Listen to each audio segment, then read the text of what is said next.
Hello everyone. Welcome to Keystone Biology Remediation. My name is Miss Barger.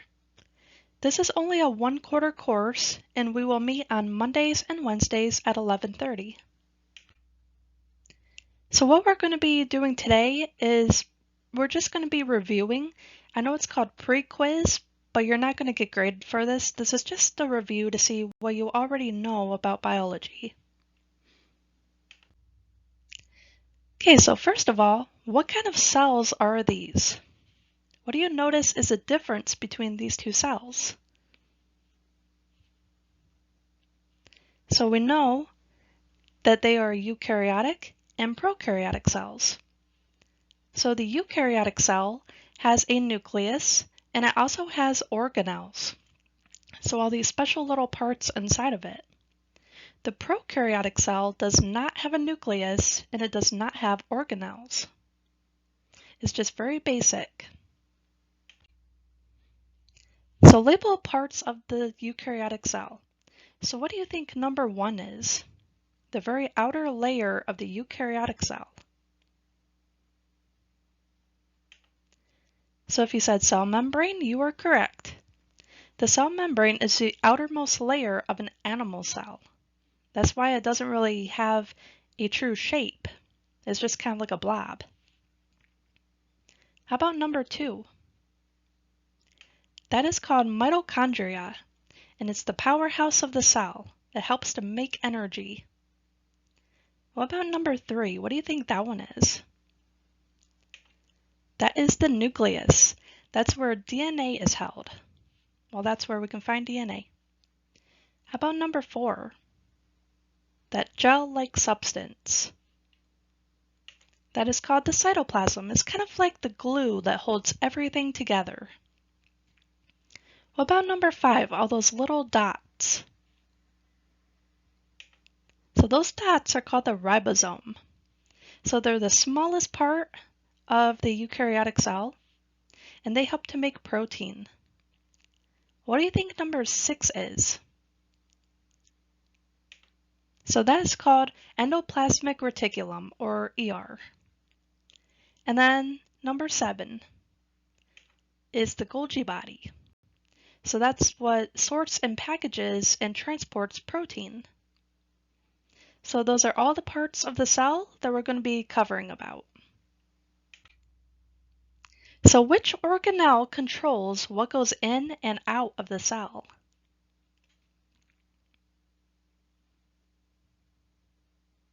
And the answer to that is cell membrane, the outermost layer of the animal cell. And sometimes it's one of the inner layers of the plant cell. And that controls what goes in and out. Which organelles are only found in plant cells? What do you think? So plants only have a chloroplast and cell wall. Animal cells do not need these. So the chloroplast helps to convert sunlight into energy, and the cell wall helps to provide structural support. So what is the purpose of a chloroplast? Those small green structures? So that helps with photosynthesis. It's a process of where the chloroplast absorbs sunlight and then turns that into energy. Now we're going to take a look at the phases of mitosis. So what do you remember about the phases that happens during mitosis? So this first picture right here, so where all the chromosomes are lined up in the middle, what phase of mitosis do you think that is? So that is called the metaphase. So just like M for middle, M for metaphase. It's where all the chromosomes line up in the middle of the cell. How about this next example? Which phase do you think that is?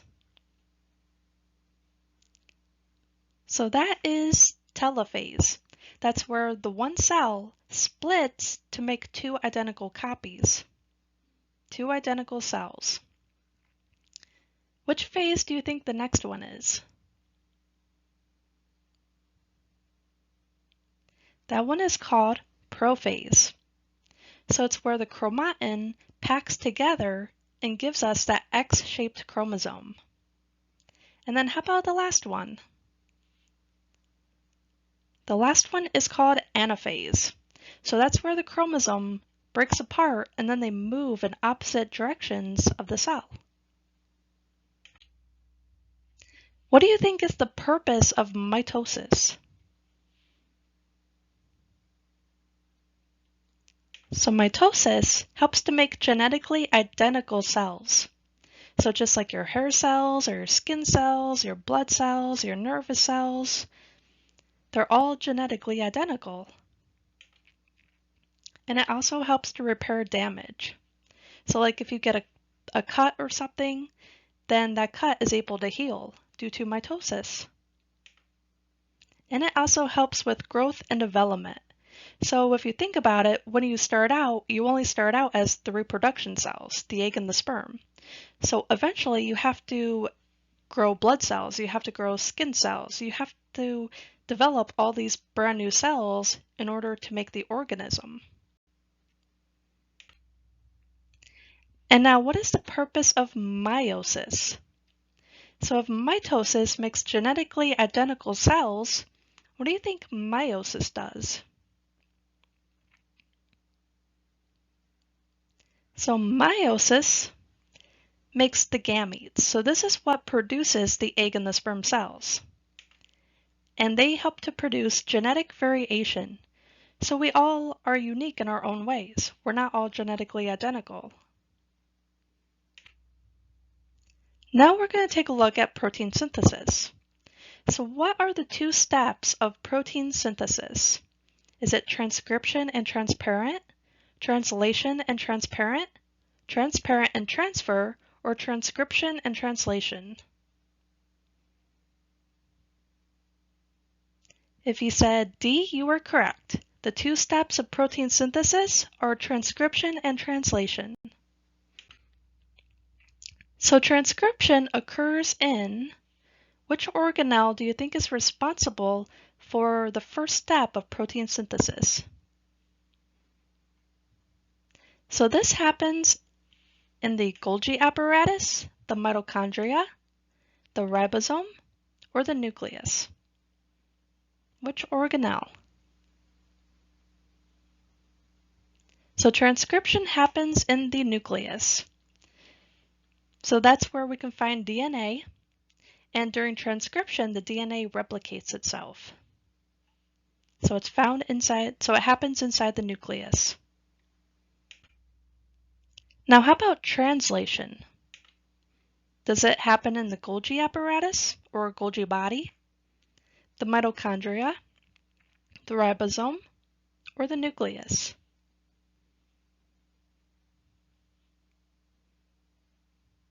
The answer is the ribosome.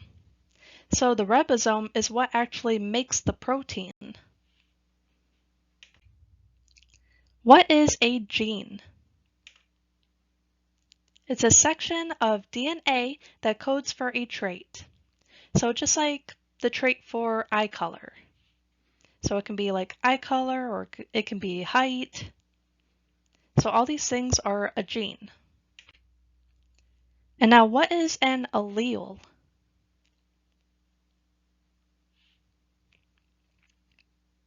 So an allele is the different versions of that gene.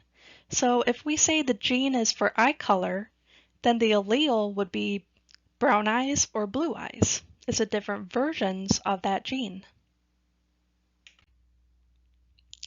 How many offspring do you think will have blue eyes based on this diagram?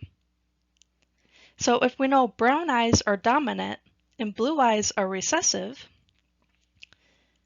then how many of them do you think will have blue eyes? So first of all, what is the possible genotypes of the offspring? So the possible genotypes would be heterozygous and homozygous recessive. Those are the only possibilities for genotype. Now what are the possible phenotypes for the offspring? The possible phenotypes are brown eyes and blue eyes. Because the brown eyes is a dominant trait, so at least 2 of those possibilities have a dominant allele in there. And then how many of these offspring, what are the chances that you think they will have blue eyes, if that is a recessive trait? So there's only a 50% chance that the offspring will have blue eyes. Because it's a recessive trait, they need 2 recessive alleles in order to inherit that recessive trait. Find the corresponding base pairs. So what does adenine pair with? So adenine, A pairs with T. Adenine pairs with thymine. How about cytosine? What does cytosine pair with?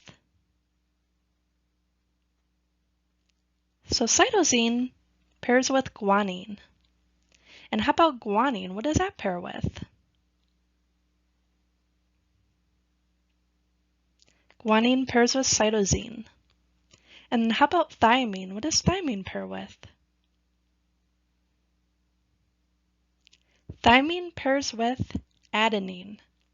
So A pairs with T, T pairs with A, C pairs with G, G pairs with C.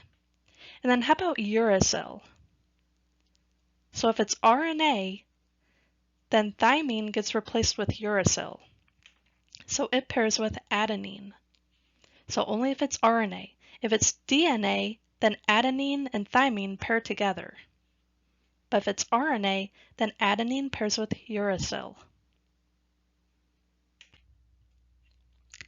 And then the last part of our review. So find the corresponding messenger RNA template. So if this is our original DNA strand, then what should we put for the messenger RNA? So in other words, what does G pair with, or guanine? So G pairs with C, cytosine. So G pairs with cytosine. What does T pair with? T for thymine. Thymine pairs with adenine. How about C? What does C pair with? C pairs with G. So cytosine and guanine. How about adenine, the A? So it pairs with uracil because we're taking the DNA and we're changing it into RNA. So A pairs with U in this case. How about T? What does T pair with? So thymine pairs with adenine. How about guanine? What does that pair with? Guanine pairs with cytosine. And then what does cytosine pair with? Cytosine pairs with guanine. So C with G, G with C. And then A, what does A pair with? A pairs with uracil, so A pairs with U. And then how about for T?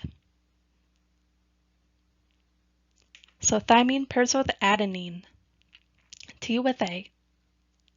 And then guanine pairs with cytosine. Thymine pairs with adenine. Adenine pairs with uracil because it's RNA. And then cytosine pairs with guanine. So that's all for this review. If you need any help, please reach out and let me know.